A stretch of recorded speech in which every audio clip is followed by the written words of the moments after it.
Hello बच्चों, आज हम मैटर इन आवर सराउंडिंग का नेक्स्ट लेक्चर आपको बताएंगे। इसमें बहुत सारी चीज़ें हमने डिस्कशन कर ली हैं, लाइव क्लास में भी बहुत सारी बातें हो गई हैं, ठीक है। और मैं इस चैप्टर में आपको ये सब बातें लाइव क्लास में बता चुका हूँ, बट आज फिर मैं आगे बताने वाला हूँ उसी चीज़ को। लैटेंट हीट मैंने बताया था क्या होता है, ठीक है। लैटेंट हीट की हिंदी में लिख देता हूँ, गुप्त उष्मा। जान लो आप लोग, गुप्त उष्मा, कंफ्यूज मत होइएगा, ठीक है। गुप्त उष्मा जो हमें दिखाई न दे हीट, ठीक है। हीट तो ट्रांसफर हो रही है बट हम उसको देख नहीं पा रहे, उसमें कोई चेंज नहीं मिल रहा है टेम्परेचर में, ठीक है। जिस सिस्टम को हम हीट ट्रांसफर कर रहे हैं, कितना भी हीट सप्लाई किए जा रहे हैं, लेकिन जब वो अपना फिजिकल स्टेट चेंज कर रहा है तो उसमें हीट टेम्परेचर की चेंजिंग देखने को नहीं मिल रही है। हीट जा कहाँ रही है, इसी बात को हम बोलते हैं लैटेंट हीट के अंदर स्टडी करेंगे। देखेंगे the heat energy which is supplied to change the physical state of substance is called latent heat. Okay, the heat energy which is supplied to change the physical state of substance. जैसे बच्चों हम यहाँ पे लेते हैं solid से liquid हमें आना है, किसी स्टेट में जाना है, सॉलिड से लिक्विड आना है। ध्यान दीजिएगा, सॉलिड में मैंने ले लिया आइस, फिर यहाँ पे मैंने क्या ले लिया, आइस कन्वर्ट हो गया किसमें, वाटर में। आइस का आपको पता है टेम्परेचर कितना होता है बेटा, 0 डिग्री सेल्सियस। कितना होता है, 0 डिग्री सेल्सियस। मैंने इसे हीट करना शुरू किया, क्या करना शुरू किया, हीट। मैंने हीट जैसे सॉलिड में ट्रांसफर करना शुरू किया, तो बच्चों एक बात याद रखिएगा, मैंने एक थर्मामीटर भी लगा दिया, मतलब थर्मामीटर चेक करने के लिए लगाया कि टेम्परेचर में क्या चेंजेज आ रहे हैं। आइस का जो टेम्परेचर है वो 0 डिग्री सेल्सियस था, तो हम देखते हैं कि पूरा होल आइस कन्वर्ट हो गया लिक्विड के अंदर। पूरा आइस किसमें कन्वर्ट हो गया, मैंने यहाँ एक कंटेनर ले लिया, इसमें मैंने आइस का एक क्यूब रखा है, आइस का क्यूब मैं इधर रख देता हूँ, क्यूब कंफ्यूज मत होइएगा। एक आइस का क्यूब मैंने इसमें रख दिया, तो पूरा आइस को मैंने हीट बाहर से ट्रांसफर करना शुरू किया, हीट देना शुरू किया इसको, जब तक पूरा आइस जो है लिक्विड में कन्वर्ट हुआ। ओके, पूरा आइस लिक्विड में कन्वर्ट हो गया, फिर भी उसके बाद टेम्परेचर क्या था इसका, 0 डिग्री सेल्सियस था। कितना था, 0 डिग्री सेल्सियस। मैंने बाहर से बहुत सारी हीट इसको ट्रांसफर की, बहुत सारी हीट ट्रांसफर की, बट टेम्परेचर में कोई चेंज नहीं आया, ठीक है। इसे ही बोलते हैं क्या, हम लैटेंट हीट बोलते हैं। Means force of attraction ice का स्ट्रॉन्ग था, तो फोर्स ऑफ अट्रैक्शन को वीक कर दिया। जैसे जैसे हीट ट्रांसफर कर रहे थे, force of attraction between particles क्या हो रहा था, वीक हो रहा था, और ये पूरी आइस वाटर में कन्वर्ट हो गई। टेम्परेचर क्या था, constant. Temperature will be constant, whole ice change into liquid. Okay, ये आपका लैटेंट हीट है। इस टाइप का यहाँ पे क्या किया आपने, बताइए, ये फ्यूजन बोलते हैं। इस प्रोसेस को हम क्या बोलते हैं, फ्यूजन। सॉलिड से लिक्विड में आने वाले प्रोसेस को हम क्या बोलते हैं बच्चों, फ्यूजन बोलते हैं। तो फ्यूजन बोलते हैं, ध्यान रखिएगा। और उसके बाद हम इसे कैसी हीट बोलेंगे, लैटेंट हीट ऑफ फ्यूजन बोलेंगे। और एक कॉन्सेप्ट देख लो बच्चों, जैसे लिक्विड से गैस में आना हुआ आपको, ठीक है, ये आपका वाटर था, अभी ये क्या हो जाएगा बच्चों, स्टीम हो जाएगा। क्या, ये वाटर, गैस फॉर्म में वाटर आया तो स्टीम आ गया, ठीक है। इसे हमने बॉयल किया, इसे भी मैंने हीट ट्रांसफर करना शुरू किया। ये वाटर था, इसको मैंने बहुत सारी हीट बाहर से ट्रांसफर करनी शुरू की, फिर सारा जो है, अभी क्या पता है, हीट ट्रांसफर हमने शुरू की करना, ठीक है। 100 डिग्री से लिक्विड को जब भी हम ट्रांसफर कर रहे हैं, तो आपको पता है वाटर का जो है बॉइलिंग पॉइंट होता है 100 डिग्री सेल्सियस, ठीक है। तो किसमें कन्वर्ट हो गया, ये देखो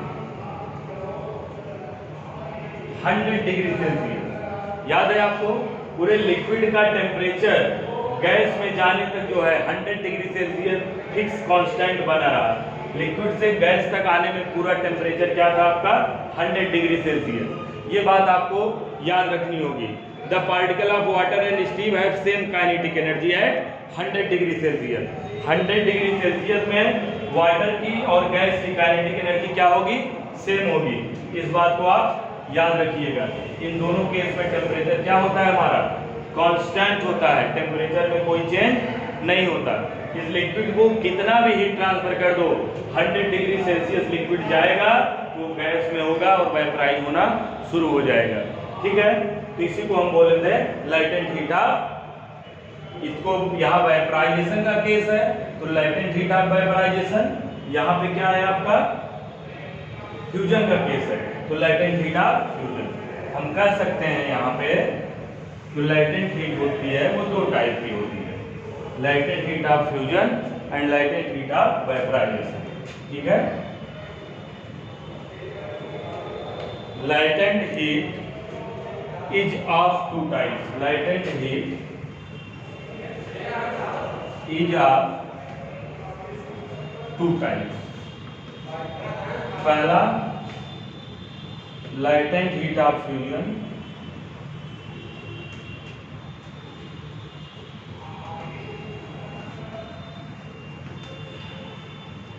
second latent heat of vaporization.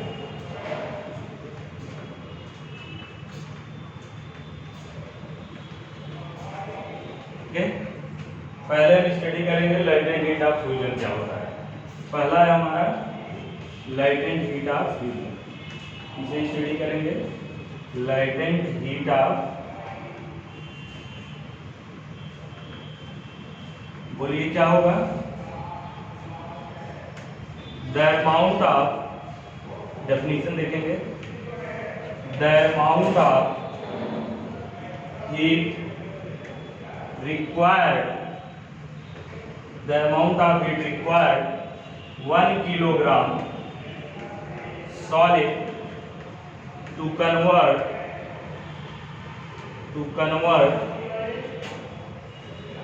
liquid at 1 atm pressure, 1 atm pressure is called latent heat of vaporization. Latent heat of vaporization, okay, it's called latent heat of vaporization. Next बेटा, मतलब आप यहाँ पे देख सकते हो latent heat of fusion की जब बात आई है तो वहाँ पे टेम्परेचर क्या, 1 किलोग्राम सॉलिड लो, वो पूरा सॉलिड लिक्विड में कन्वर्ट हो जाए तो टेम्परेचर क्या बना रहेगा, उस बीच कांस्टेंट बना रहेगा, फिक्स बना रहेगा, उसमें कोई चेंजेज नहीं होगा। जो सॉलिड का टेम्परेचर होगा वही क्या होगा, लिक्विड का टेम्परेचर होगा। ठीक है, पूरा सॉलिड जब तक उसमें कन्वर्ट नहीं हो जाता। 1 किलोग्राम का एक मानक मेजर दिया गया है, मेजरमेंट 1 किलोग्राम का। 1 किलोग्राम आयरन, वाटर, कुछ भी हो सकता है। ठीक है, अब यहाँ पे देखते हैं second latent heat of vaporisation. Latent heat of VAPORISATION,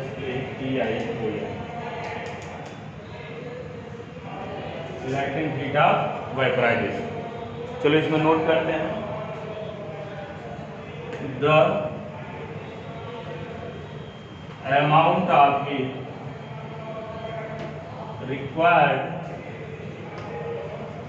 required 1 kilogram liquid to convert 1 kilogram liquid to convert its vapor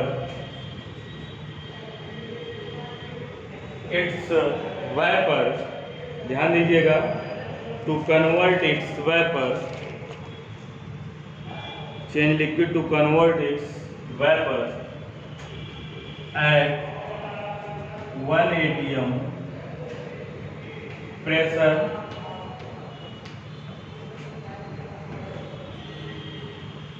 is called latent heat of vaporization. Latent heat of vaporization. Okay बच्चों, latent heat of vaporization, ये बात हो गई।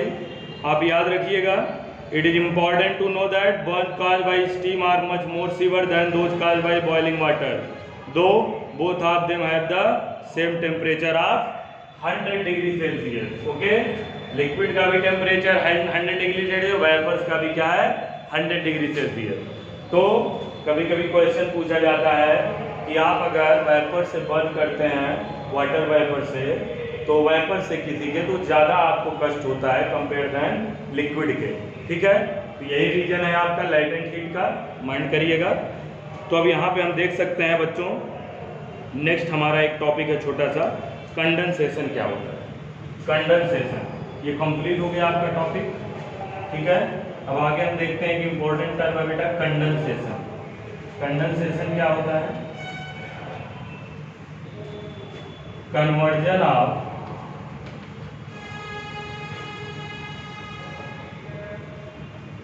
Gas into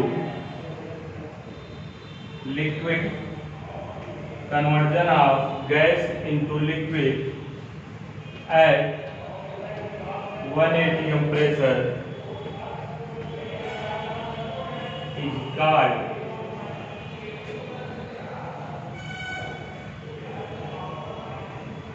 condensation.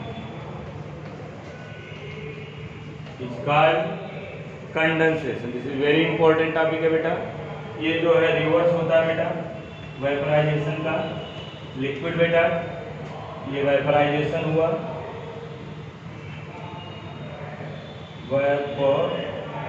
Vaporisation हुआ, तो gas में गया बेटा, गैस जो है आपका किस में गया?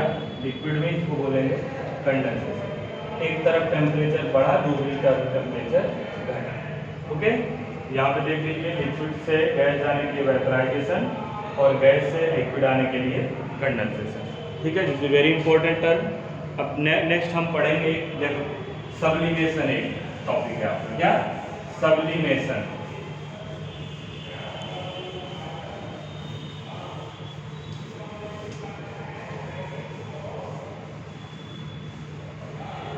याद रखिएगा sublimation.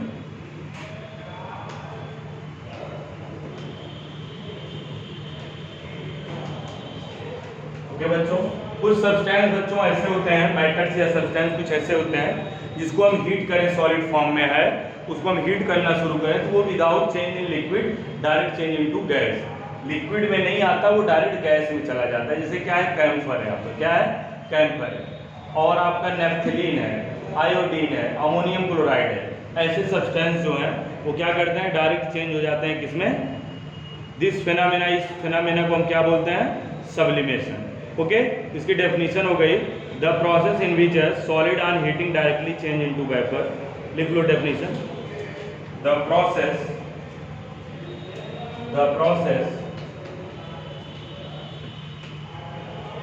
in which a solid on heating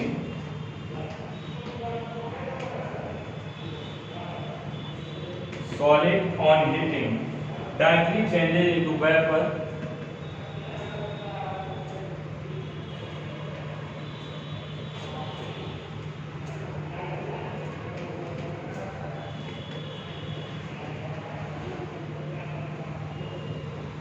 without passing through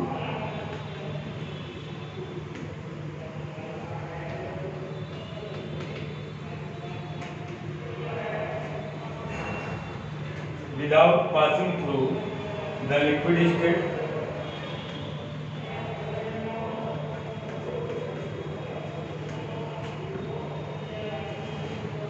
and on cooling the vapor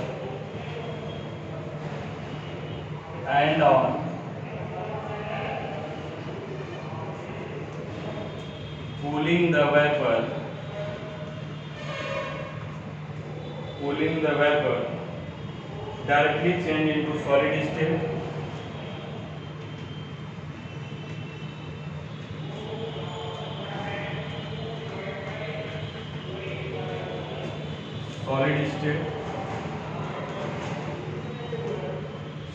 state is called sublimation.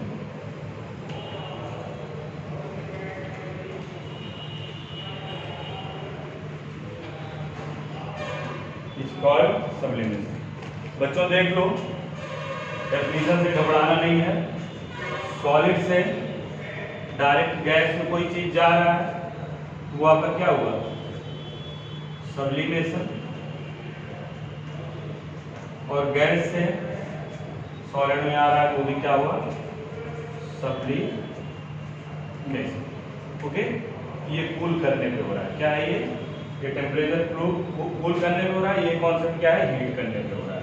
दो कॉन्सेप्ट है, ध्यान से देखिएगा। डेफिनेशन बहुत छोटी सी है, बड़ी नहीं है, लेकिन मैंने हर एक चीज इसमें कवर की है। इसको सब्लिमेशन की डायरेक्ट डेफिनेशन बोल सकते हो,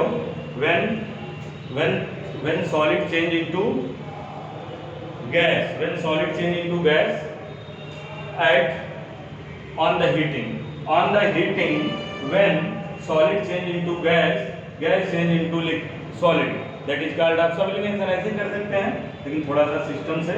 the process in which a solid on heating directly changes into vapor without passing through the liquid state, and on cooling the vapors directly change into solid state is called sublimation।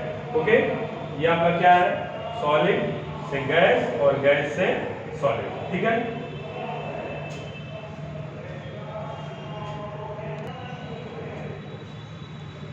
बच्चों देखिएगा, ये 3 state of matter का conversion है। Solid, liquid, gas हमने right किया बच्चों। Arrow का sign है, आप इसे समझेंगे। गैस से जब हम सॉलिड आ रहे होते हैं बच्चों, गैस से सॉलिड सीधा आ रहे होते हैं, इसको क्या बोलते हैं हम, सीधे सीधे सब्लिमेशन। देखो यहाँ पे सॉलिड से gas sublimation, gas to solid, दोनों क्या है, सब्लिमेशन। याद रखिएगा, कोई कंफ्यूजन नहीं होना चाहिए। सॉलिड से लिक्विड जा रहे होते हैं तो मेल्ट करती कोई चीज, लिक्विड से सॉलिड आ रहे हैं तो फ्रीज करेगा, और उसके बाद गैस से लिक्विड आ रहे हैं तो कंडेंसेशन, और लिक्विड से गैस जा रहे हैं तो क्या होगा, बॉइलिंग, जिसे बोलेंगे evaporation. Inter conversion of 3 state of matter, inter conversion of 3 state of matter, 3 state of matter. बच्चों सब चीज इसमें एक एक चीज मैंने कवर किया है, कोई कंफ्यूजन आपको नहीं होनी चाहिए।